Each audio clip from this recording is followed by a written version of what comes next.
Well, you know what? Maybe you don't need a franchise quarterback because maybe any old quarterback will do. If you're the San Francisco 49ers, that is the case. Our final game to talk about that happened already. We've got the Monday game to talk about, of course. But the 49ers beat the Seahawks 41-23. Not maybe as easy as the score indicates. The Seahawks were up by 1 at the half. But then in the second half, here's what the 49ers did. Touchdown, touchdown, touchdown. Field goal, victory formation. 25 straight in the second half. It's just as we've said since the beginning of the season, it's only a matter of time before Brock Purdy and the 49ers offense gets going. It's unbelievable. It really is. It's an unstoppable machine right now. And really, like, I'm not saying this to be critical. We're up 13-7 early and should have been more than that. He didn't play well early in the game, right? I mean, he missed some throws. He missed a touchdown on the first drive, or I think it was the first drive. Maybe it was the second drive where they had to settle for a field goal. But he had Brandon Ayuk. He threw the ball like 5 seconds late. It should have been like no contest, easy touchdown. But he settled in. Seahawks battled, early on. They were selling out to stop the run and take that away. And Gino and them who struggled, they finally hung in there and put together a drive and, hung in there for a while where you're like, man, can Seattle keep this up? Are they going to be able to, make a play every now and then on the 49ers offense? And then is Gino going to be able to make some plays like this consistently throughout the game? And it kind of felt like, man, they're going to keep answering the bell here. But the pass rush of the 49ers got there, and once they got that strip sack at 23-17, the game was never the same after that. Yeah, after that, they went, because these are all the second half possessions for Seattle. They go fumble, strip sack in the red zone, punt, interception, garbage time, touchdown. Yeah. So that was it. That was it. Not a whole lot of possessions, right? 49ers able to eat the clock, which is what they can do. Exactly right. That's their formula. That's where they're scary. They can 3 yards, 4 yards, 3 yards, 4 yards, and then they get it like the 25-yard line. They get a 25-yard touchdown. And you're like, whoa, okay. But, yeah, they can kind of do it both ways. They can eat up the clock and go on long drives. They're explosive and can do like we saw on their last touchdown drive, 2-play, 76-yard drive. But it's like it all starts with the run game, like, magician of Kyle Shanahan's game planning. And the fact that Seattle was so overmatched in that department, right?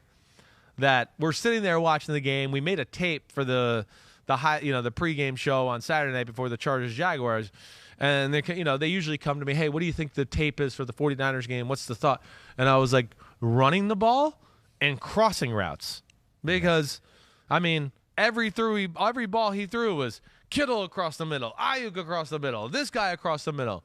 And all shapes and sizes of them, but mainly like 15 and 20-yard crossing routes that were gashing the Seattle Seahawks defense because they were so worried about stopping the run. So Purdy is the first rookie quarterback to win a playoff game since Russell Wilson in January of 2013. Seahawks fans love to hear that stat. Chow Jr.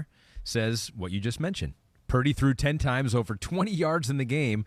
Was that by design? Did he make the right read? So we have the passing chart for Brock Purdy. But, yeah, definitely stretching the field, something they have done more with Brock Purdy than we have seen them do with really any quarterback, Jimmy Garoppolo included. He's more consistent throwing those balls, I think, than Jimmy Garoppolo ever was.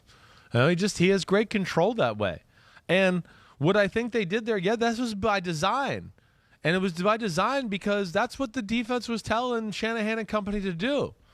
I think that's where it's cool with the 49ers. He's obviously in the trust tree to where the coach doesn't go like, wow, they're playing run defense, but I'm going to keep running it because I don't really trust them. They're playing run defense like that? Well, I'm going to dial it up. Brock's going to hit it. And that's amazing. And then the ability, like, go back and watch some of the plays and how they look exactly like the run play. Or it's the same pass pattern down the field, but they just changed up the fake behind it and the window dressing to where you don't think it's going to be the same play. And you go, oh, wait, they just burned me with the same play they burned me with 5 minutes ago. It was exactly the same, except it just looked different at the start. And that's where he's amazing.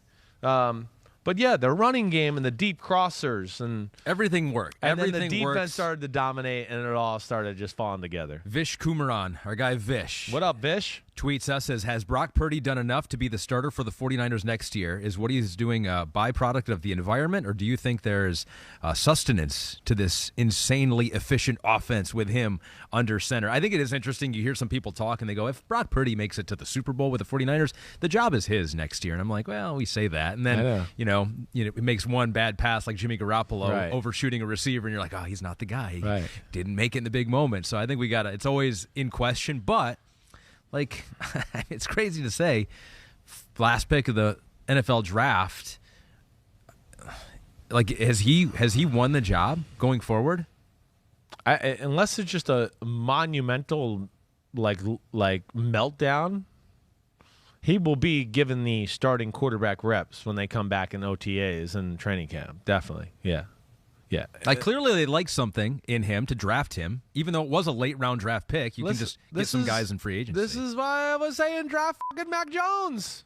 This is why. I mean, he's a lesser Mac Jones.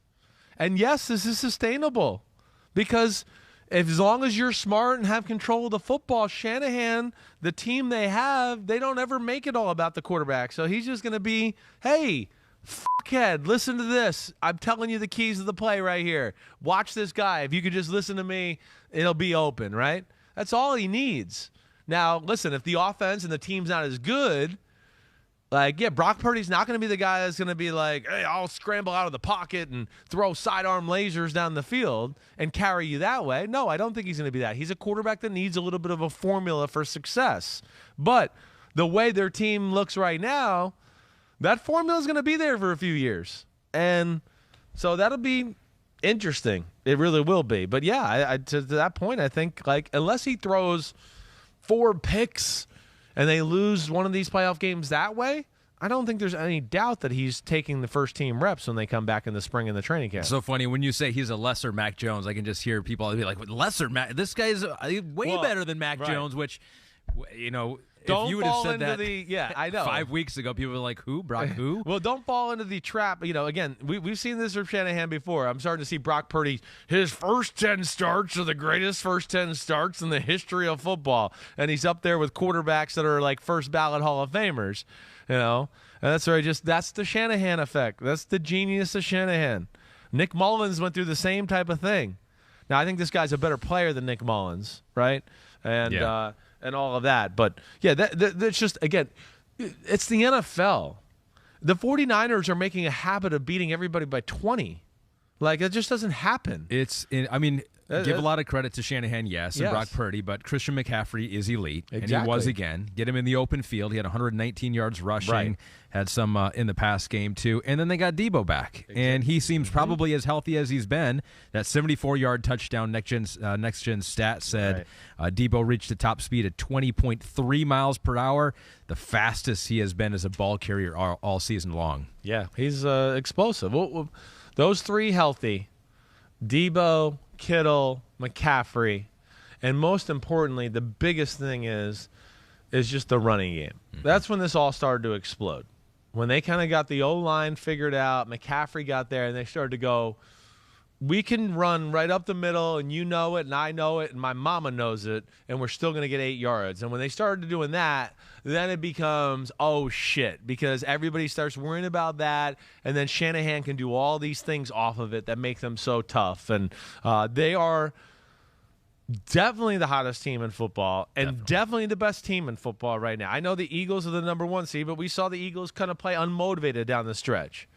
They're the only team I look at right now, the only team that I kind of go, they're hitting on all cylinders, right? Yeah. When we just went through the Bengals and the Bills, obviously not hitting on all cylinders, right? The 49ers are that only team. The Chiefs, I feel like, kind of got on that in Week 18 and showed some, glimmers of that down the stretch. Yeah. But fell into that trap of kind of unmotivated, and we're the Chiefs and we'll just step on the gas pedal whenever we want. But the 49ers are clearly playing better football than anybody in the game right now. Would not be surprised if it was Chiefs 49ers in the Super Bowl once again. That almost seems likely at this point. Final word on the Seahawks. Where do they go from here? Geno's back at quarterback probably. Definitely. Gotta be. Just improve the defense. Yeah. I think the offensive line, they're young. They will improve. I think there's a lot of things there to like. But, with Geno, the way he played, Lockett, Metcalf, and Walker, you got something there. Noah Fant at tight end. There's plenty to work with there. It is all defense. They're a little like your Lions team. To me, it's a little bit like that, where you go, a lot of things in offense are in place. Like my Lions, they have a top pick. Lions pick 6, Seattle picks 5. Right. I mean, there's going to be a quarterback available. They got the Broncos pick, right? They got the Broncos pick. I know. Again, that's what they're going to have to decide. Do they want to go quarterback? Do they think they can ride the Geno wave? Geno's a young 33 or 4, whatever he is. And you can see he still moves really well. His arm's still alive. Yeah. Right? But they need some ass kickers up front. Like, and it's 32. Okay, so he's 32. Need some big dudes. They need some difference makers, some disruptors, right? I talk to most people, just normal fans, that they don't know anybody on the defensive line for the Seattle Seahawks, right? Uchenna Nwosu is really the only guy that pops, right? So they need some guys there to make a difference. Maybe another corner to add to the mix, but I think there's a lot of good things in Seattle for the future. Thanks for watching, homies. Hit subscribe to see all my unbuttoned videos. You get to see me, Ahmed Fareed, all the big player breakdowns, game breakdowns, player interviews, and my film analysis. So please subscribe. Chris Simms Unbuttoned. Peace out.